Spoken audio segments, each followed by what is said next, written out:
അതായത് 2024-25 ബജറ്റ് ഇടതുപക്ഷത്തിന്റെ ഒരു ദിശ മാറ്റം ആണ് സൂചിപ്പിക്കുന്നത്.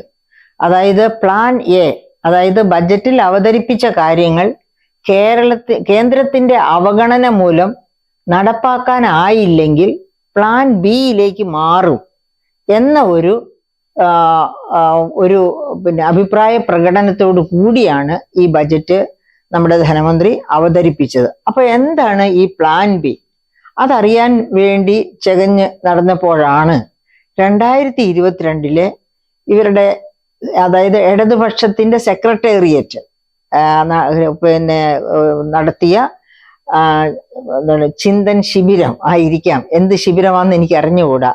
അപ്പോ ഉരുത്തിരിഞ്ഞു വന്ന ആശയങ്ങൾ എന്തായിരുന്നു? ആ ഉരുത്തിരിഞ്ഞു വന്ന ആശയങ്ങൾ, അതായത് വിദ്യാഭ്യാസ മേഖലയിൽ, എല്ലാ മേഖലയിലും സ്വകാര്യവൽക്കരണ തന്ത്രവുമായി മുന്നോട്ട് പോകാം എന്ന ആശയമാണ് അവിടെ ഉരുത്തിരിഞ്ഞു വന്നത്.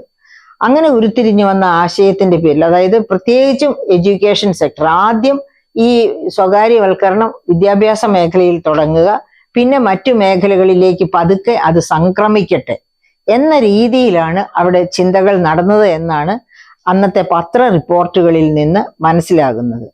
അപ്പൊ നമ്മൾ പെട്ടെന്ന് ഓർത്തു പോകും, ഈ പ്ലാൻ ബിയിലേക്കൊക്കെ കടക്കുമ്പോൾ, അതായത് ഈ സ്വകാര്യവൽക്കരണം, പ്രത്യേകിച്ചും വിദ്യാഭ്യാസ മേഖലയിൽ സ്വകാര്യവൽക്കരണം കൊണ്ടുവരാൻ പോകുന്നു എന്ന് പറയുമ്പോൾ നാം ഓർക്കുക, ഉമ്മൻചാണ്ടി ഭരണത്തിന്റെ കാലത്ത് ഹയർ എഡ്യൂക്കേഷൻ കൗൺസിൽ ചെയർമാൻ ആയിരുന്നു ഡോക്ടർ TP ശ്രീനിവാസൻ. അപ്പൊ അദ്ദേഹത്തെ ഒരു ചർച്ചാ മധ്യത്തില് കോവളത്ത് വെച്ച്, അതായത് ഇങ്ങനെ ഈ വിദേശ നിക്ഷേപം അല്ലെങ്കിൽ കമേഴ്ഷ്യലൈസേഷൻ വിദ്യാഭ്യാസ രംഗത്തേക്ക് കൊണ്ടുവരുന്നതിനെ പറ്റി ആലോചിക്കാൻ, അതായത് നടപ്പാക്കാനുള്ള തീരുമാനമൊന്നും എടുത്തിരുന്നില്ല, അതേപ്പറ്റി ആലോചിക്കാൻ വേണ്ടി ഉള്ള ഒരു കൂടിയാലോചന കോവളത്ത് ഹോട്ടലിൽ വെച്ച് നടത്തി, അല്ലെങ്കിൽ അതിനുള്ള തയ്യാറെടുപ്പിലോ അല്ലെങ്കിൽ ആ ചർച്ചയ്ക്കോ ഒക്കെ ഒരുക്കം കൂട്ടുന്ന അവസ്ഥയിലാണ് അദ്ദേഹത്തെ ഇതിന്റെ പേരില് കോവളത്ത് വെച്ച് അടിച്ചു വീഴ്ത്തിയതും ഒക്കെ. അതൊക്കെ നമ്മൾ നേരിൽ കണ്ടതാണ്. എന്ന് വെച്ചാൽ അതായത് അവിടെ സ്വകാര്യവൽക്കരണം വേണ്ടേ വേണ്ട, വിദ്യാഭ്യാസ മേഖലയിൽ സ്വകാര്യവൽക്കരണം വേണ്ടേ വേണ്ട എന്ന ആറ്റിറ്റ്യൂഡ് അടിവരയിട്ട് ഉറപ്പിച്ചുകൊണ്ടാണ് ആ സംഭവമൊക്കെ അരങ്ങേറിയത്. പക്ഷേ ഈ 8 വർഷക്കാലം കൊണ്ട് ഗവൺമെന്റ് അമ്പയെ മാറിയിരിക്കുന്നു. അന്ന് സ്വകാര്യവൽക്കരണം തെറ്റ് എന്ന് പറഞ്ഞ അതേ ഗവൺമെന്റ്, അതേ ഇടതുപക്ഷം തന്നെയാണ് ഇപ്പോൾ സ്വകാര്യവൽക്കരണം കൊണ്ടുവരും എന്ന് പറയുന്നത്. അപ്പൊ നമ്മൾ ഓർക്കണം, ഈ വിദ്യാഭ്യാസ മേഖലയിലെ സ്വകാര്യവൽക്കരണത്തെ എതിർക്കുന്നതിൽ ആഗോളതലത്തിൽ ഒരു പ്രശ്നവുമില്ല. നമ്മൾ WTO മെമ്പേഴ്സാണ്, ഇന്ത്യ WTO മെമ്പറാണ്. WTOയുടെ ഫൈനൽ ഡിസിഷൻസ് ഒക്കെ, അതായത് കൃത്യമായിട്ട് WTO ഫോം ചെയ്യപ്പെടുന്നത് 1995 മരാക്കേഷ് മീറ്റിംഗിൽ വെച്ചാണ്, മൊറോക്കോയിലെ മരാക്കേഷ് മീറ്റിംഗിൽ വെച്ച്. അന്ന് മൊറോക്കോയിലെ മരാക്കേഷ് മീറ്റിംഗിൽ വെച്ച് ഇത് അംഗീകരിക്കപ്പെടുമ്പോൾ അതിനകത്ത് കമേഴ്ഷ്യലൈസേഷൻ ഓഫ് അഗ്രികൾച്ചർ കൃത്യമായിട്ട് സമ്മതിച്ചിട്ടുള്ള കാര്യമാണ്, ഒരു അജണ്ടയാണ്, അംഗീകരിച്ച ഒരു അജണ്ടയാണ് WTO. അപ്പോൾ WTOയുടെ നിർദ്ദേശങ്ങൾ അനുസരിച്ചാണ് അന്ന് മെമ്പർ അല്ലായിരുന്ന ചൈന പോലും പിന്നീട് പിൽക്കാലത്ത് മെമ്പർഷിപ്പ് എടുത്തു. അങ്ങനെ ആ WTOയുടെ നിർദ്ദേശങ്ങൾ, അതിന്റെ ചട്ടങ്ങൾ പാലിച്ചുകൊണ്ട് തന്നെയാണ് അതിലെ മെമ്പർ കൺട്രീസ് ഒക്കെ തന്നെ മുൻപോട്ട് പോകുന്നത്. ഒരുപാട് അതിൽ നിർദ്ദേശിച്ചിരുന്ന മാറ്റങ്ങൾ ക്രമേണ ഓരോ രാജ്യവും ഏറ്റെടുക്കുകയും നടപ്പാക്കുകയും ചെയ്തുകൊണ്ടിരിക്കുകയാണ്. അങ്ങനെ ഒരു കോണ്ടെക്സ്റ്റിലാണ് TP Srinivasan higher education secretary ആയിരുന്നപ്പോൾ ഇങ്ങനെ ഒരു ചിന്ത തന്നെ, ഒരു ഡിസ്കഷൻ തന്നെ നടത്തിയത്. പക്ഷെ ആ ഡിസ്കഷന്റെ പേരിൽ തന്നെ അദ്ദേഹത്തെ അടിച്ചു വീഴ്ത്തിയ അവസ്ഥ. അപ്പൊ അവിടെ നിന്നൊക്കെ മാറി ഗവൺമെന്റിന് ബുദ്ധി ഉദിച്ചു തുടങ്ങി എന്ന് മനസ്സിലാക്കാവുന്നതാണ് ഈ ബജറ്റിൽ പറഞ്ഞിരിക്കുന്ന ഈ സ്വകാര്യവൽക്കരണ വിദ്യാഭ്യാസ മേഖലയെ ഭാഗികമായിട്ട് സ്വകാര്യവൽക്കരിക്കാനുള്ള സാധ്യതകൾ തേടുന്നു എന്നുള്ള കാര്യം. പക്ഷെ അതിന് വിദ്യാഭ്യാസ മന്ത്രി എതിർത്തിട്ടുണ്ട്. അതായത് അവരുടെ വകുപ്പുമായിട്ട് ആലോചിക്കാതെയാണ് ധനമന്ത്രി ഇത്തരം ഒരു തീരുമാനം എടുത്തതും പുറപ്പെടുവിച്ചതും എന്നാണ് അവർ ഒട്ടും താല്പര്യമില്ലാത്ത രീതിയിൽ തന്നെ അഭിപ്രായ പ്രകടനം നടത്തി കണ്ടത്. അതെന്തുമാകട്ടെ, ഇതും ഫൈനൽ തീരുമാനമല്ല. ബജറ്റിൽ ഒരു നിർദ്ദേശം വെച്ചു, ആ നിർദ്ദേശം നടപ്പാക്കാതിരിക്കാം. സത്യം പറഞ്ഞാൽ 2016-17 മുതലുള്ള ഇടതുപക്ഷ ഗവൺമെന്റിന്റെ നിർദ്ദേശങ്ങളും അതായത് ബജറ്റിൽ കൊണ്ടുവരുന്ന നിർദ്ദേശങ്ങളൊക്കെ തന്നെ ഓരോ ബജറ്റിലും ഭാഷ മാറ്റി ആവർത്തിക്കുക മാത്രമാണ് ചെയ്ത്, ഒന്നും നടപ്പാക്കിയിട്ടില്ല എന്നുള്ളതാണ് സത്യം. അപ്പൊ അങ്ങനെ ഉള്ള ഒരു കാലഘട്ടത്തിൽ ഈ ദിശാമാറ്റം, അതായത് ഇടതുപക്ഷത്ത് നിന്ന് വലതുപക്ഷത്തേക്കുള്ള ഒരു മാറ്റം, അല്ലെങ്കിൽ വലതുപക്ഷത്തെ അല്ലെങ്കിൽ സ്വകാര്യവൽക്കരണത്തെ ആകർഷിക്കാനുള്ള ശ്രമം നടത്തുന്ന മാറ്റം, അത് തന്നെ എത്ര കണ്ട് നടക്കും, എത്ര കണ്ട് മുൻപോട്ട് പോകുമെന്നും നമുക്ക് ഉറപ്പില്ലാത്ത ഒരു അവസ്ഥയാണ് ഇന്ന് നിലനിൽക്കുന്നത്. അപ്പൊ അങ്ങനെ വരുമ്പോൾ ആ വിദ്യാഭ്യാസ രംഗത്ത് പ്ലാൻ ബി, അതായത് പ്ലാൻ ബി എന്ന് പറയുന്നത് സ്വകാര്യ മേഖലയെ കൂടി കൂട്ടിച്ചേർത്ത് മുന്നോട്ട് പോകുക. അപ്പൊ ആരായിരിക്കാം അതിനൊരു മാർഗദർശി? അതിന്റെ മാർഗദർശി ചൈന തന്നെ ആയിരിക്കണം. കാരണം ചൈനയുടെ മോഡൽ ഓഫ് വികസന സോൺസ് ഈ ബജറ്റിൽ അങ്ങിങ്ങായിട്ട് ചിതറിക്കിടക്കുകയാണ്. China model business zones. അപ്പൊ എന്ന് വെച്ചാല് ചൈന എന്ന് പറയാതെ തന്നെ ചൈന മോഡൽ ബിസിനസ് സോൺസ് കൊണ്ടുവരിക, അതുപോലെ എന്താണ് പറയുക, വിദ്യാഭ്യാസത്തില് ഒരു സ്വകാര്യവൽക്കരണം കൊണ്ടുവരിക. അവിടെയും തീർന്നില്ല ഈ സ്വകാര്യവൽക്കരണം. അത് പടർന്നു കിടക്കുകയാണ് വ്യാവസായിക മേഖലയിൽ. 25ഓളം സ്വകാര്യ വ്യവസായ പാർക്കുകൾ കൊണ്ടുവരുമെന്നും പറഞ്ഞിട്ടുണ്ട്. അപ്പോൾ ഇങ്ങനെ ഈ സ്വകാര്യ പാർക്കുകൾ കൊണ്ടുവരിക, സ്വകാര്യ വിദ്യാഭ്യാസ സ്ഥാപനങ്ങൾ കൊണ്ടുവരിക, ഇതൊക്കെ ചേർന്നതായിരിക്കണം ഈ പ്ലാൻ ബി. നമുക്ക് വിദ്യാഭ്യാസ മേഖലയിലെ പ്ലാൻ ബി എങ്ങനെ പോകുമെന്ന് കാണാം. ആർട്ടിഫിഷ്യൽ ഇന്റലിജൻസ് നമ്മുടെ ഇവിടുത്തെ ടെക്നിക്കൽ യൂണിവേഴ്സിറ്റിയിൽ, ഇവിടുത്തെ കേരളത്തിലെ യൂണിവേഴ്സിറ്റികളിൽ ആർട്ടിഫിഷ്യൽ ഇന്റലിജൻസുമായിട്ട് ബന്ധപ്പെട്ട ഗവേഷണങ്ങൾ നടക്കുന്നുണ്ട്.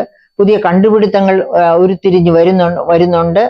അപ്പൊ അതിനുള്ള പേറ്റന്റ് ആപ്ലിക്കേഷൻസ് ഒക്കെ കൊടുത്തുകൊണ്ടിരിക്കുന്ന ഒരു കാലഘട്ടത്തിലാണ് നാം ഇരിക്കുന്നത്. അപ്പൊ ഈ മേഖലയിൽ കേരളത്തിലെ മിടുമിടുക്കരായ വിദ്യാർത്ഥികൾക്ക് ഒരുപാട് കാര്യങ്ങൾ ചെയ്യാൻ പറ്റും. അതിന് ഉള്ള സാധ്യത പശ്ചാത്തലം ഒരുക്കി കൊടുക്കുക, അതാണ് ഗവൺമെന്റ് ചെയ്യേണ്ടത്. ആ പശ്ചാത്തലം ഒരുക്കലിന്റെ ഭാഗമായിട്ട് ഈ ജൂലൈ മാസത്തില് ഒരു AI കോൺക്ലേവ് കേരളത്തിൽ നടത്തും എന്നാണ് പറഞ്ഞിട്ടുള്ളത്. അങ്ങനെ ഒരു AI കോൺക്ലേവ് നടത്തുന്നത് തീർച്ചയായിട്ടും ആ മേഖലയിൽ പ്രവർത്തിക്കുന്നവർക്ക് വലിയ പ്രതീക്ഷകൾക്ക് വക നൽകുന്നതാണ്. ഇനി അതുപോലെ തന്നെ നമുക്ക് നോക്കാം, അതായത് അക്കാഡമിക് രംഗത്തും ടെക്നോക്രാറ്റ്സ് ആയിട്ടും ഒക്കെ വർക്ക് ചെയ്യുന്നവരുടെ ഒരു ടാസ്ക് ഫോഴ്സ്, അതായത് ഇന്ത്യയിൽ നിന്ന് പുറത്തുപോയി, പ്രത്യേകിച്ച് കേരളത്തിൽ നിന്ന് പുറത്തു പോയിട്ടുള്ള ഇങ്ങനെയുള്ള അക്കാഡമീഷ്യൻസ്, പിന്നെ ടെക്നോക്രാറ്റ്സ്, ഇവരുടെ ഒരു ടാസ്ക് ഫോഴ്സ് ഫോം ചെയ്യുമെന്നാണ് പറഞ്ഞിരിക്കുന്നത്. അതും തീർച്ചയായിട്ടും ആശാവഹമായ ഒരു മാറ്റമാണ്. അപ്പൊ ഉദാഹരണത്തിന് നമ്മൾ സാം പിത്രോദായെ പോലെയുള്ളവരെ എടുക്കുക. അദ്ദേഹമാണ് ടെലികോം റെവല്യൂഷന്റെ ഉപജ്ഞാതാവ് ഇന്ത്യയില്. അദ്ദേഹം 100-ലേറെ പേറ്റന്റ്സ് ആണ് അമേരിക്കയിൽ എടുത്തിട്ടുള്ളത്. അപ്പം അദ്ദേഹത്തെ പോലെയുള്ളവർ ഈ ടാസ്ക് ഫോഴ്സിന്റെ ഭാഗമായിട്ട് ഇന്ത്യയിൽ വരാൻ പറ്റിയാൽ, കേരളത്തിലൊക്കെ പ്രവർത്തിക്കാൻ പറ്റിയാൽ, അവരുടെയൊക്കെ സാന്നിധ്യം, അവരുടെയൊക്കെ ഉപദേശം, അവരൊക്കെ കൊടുക്കുന്ന ഡയറക്ഷൻ, അതൊക്കെ വളരെ പ്രധാനപ്പെട്ടതായിരിക്കും. അത് നമ്മുടെ വിദ്യാർത്ഥികളെ കൂടുതൽ ഉയരങ്ങളിലേക്കിടും. അതിനേക്കാളൊക്കെ ആശ്വാസകരമായ ഒന്ന്, ഇവിടുത്തെ ബ്രെയിൻ ഡ്രെയിൻ ഒരു പരിധി വരെയെങ്കിലും തടയാൻ കഴിയുമെന്നുള്ളതാണ്. അതായത് ഇന്ത്യയിൽ നിന്ന് ധാരാളം ലക്ഷക്കണക്കിന് പേരാണ് ഇവിടുത്തെ സിറ്റിസൺഷിപ്പ് പോലും ഉപേക്ഷിച്ച് മറ്റ് രാജ്യങ്ങളിലേക്ക് പോകുന്നത്. പ്രത്യേകിച്ച് US, കാനഡ, ഓസ്ട്രേലിയ, യൂറോപ്പ് എന്നിങ്ങനെയുള്ള രാജ്യങ്ങളിലേക്കാണ് കൂടുതൽ പേരും കുടിയേറുന്നത്. അപ്പൊ അതിന് ഒരു ചെറിയ മാറ്റം, അപ്പൊ കേരളത്തിൽ നിന്നാണ്, അങ്ങനെ കുടിയേറുന്നവരിൽ 4% കേരളത്തിൽ നിന്നാണ് എന്ന് ധനമന്ത്രി തന്നെ പ്രഖ്യാപിക്കുകയുണ്ടായി.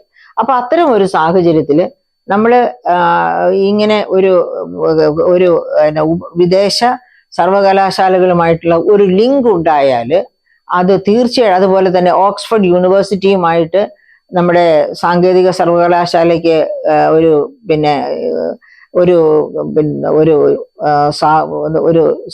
എന്താ പറയുക, സഹവർത്തിത്വം, കോഓപ്പറേഷൻ ഉണ്ടാകാൻ പോകുന്നു. അങ്ങനെ ഉണ്ടായാൽ PhD പ്രോഗ്രാംസ് ഒക്കെ ഓക്സ്ഫോർഡുമായിട്ട് ചേർന്ന് നടത്തും.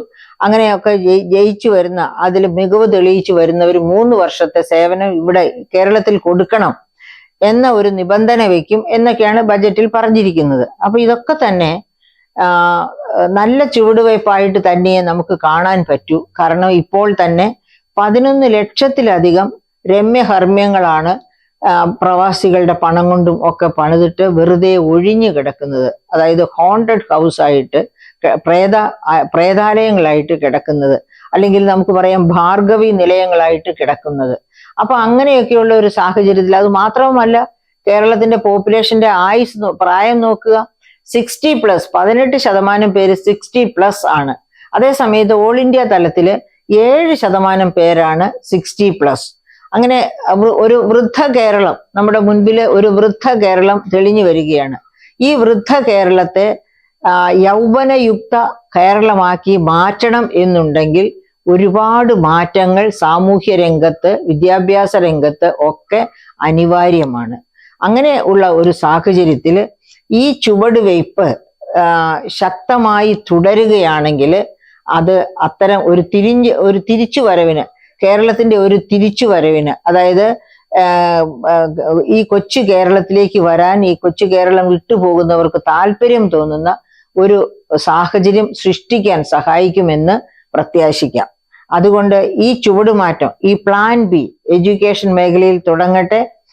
അത് മാത്രമല്ല, എഡ്യൂക്കേഷൻ മേഖലയിൽ മാത്രമല്ല പ്ലാൻ ബി ഇപ്പൊ തുടങ്ങുന്നത്, നഷ്ടത്തിലോടുന്ന പല പൊതുമേഖലാ സ്ഥാപനങ്ങളെയും വിറ്റൊഴിക്കാനുള്ള ആരംഭ ദിശ കൂടി ഇതിലുണ്ട്. അതെല്ലാവരും ചോദിക്കുന്നതാണ്.